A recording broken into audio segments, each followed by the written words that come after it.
সবার উদ্দেশ্যে আমি একটা কথা বলতে চাই, সেটা হলো যে আমরা যারা বাইরে কাজ করি বা কেউ হসপিটালে কাজ করে, কেউ কোনো কর্পোরেট সেন্টারগুলোতে কাজ করে, তো সবাইকে একটা জিনিস আমি লক্ষ্য করে বলতে চাই যে আমাদের সপ্তাহে একটা উইকেন্ড পাওয়া যায় বা ছুটি পাওয়া যায়, সেই ছুটিটাকে আমরা কাজে লাগাবো।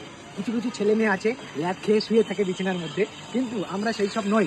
বা আমরা যদি ল্যাব খেয়ে শুয়ে থাকি, কিন্তু তাও আমাদেরকে কিন্তু তাহলে ঘুরতে বেরোতে হবে। যেমন আমরা এই আজকে কৌশিকের সঙ্গে এসেছি, সেটা হলো এখানে কি ব্যাঙ্গালোরে ISKCON temple, Venkateshwara ISKCON temple, ঠিক আছে, আমার নামটা বলতে পারছি না।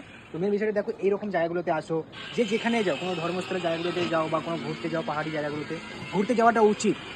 একটা মানুষ কন্টিনিউয়াসলি 1 সপ্তাহ ধরে কাজ করে যায়, কোনো ছুটি পায় না, এবং সেই 1 সপ্তাহ ধরে কাজ করে যায়, দিনে একটা ছুটি পায়, সপ্তাহের মধ্যে একটা ছুটি পায়, সেই ছুটিটাকে কাজে লাগানো হচ্ছে। সারাদিন রাতকে শুয়ে থাকলে হবে না, একটু প্রকৃতিকে ফিল করতে হবে, প্রকৃতিকে আমাদেরকে অনুভব করতে হবে যে এই পৃথিবীতে, এই ধরতিতে প্রকৃতিটা কতটা সুন্দর এবং কতটা আমরা এই প্রকৃতিটাকে যদি উপভোগ করি, আমাদের শরীর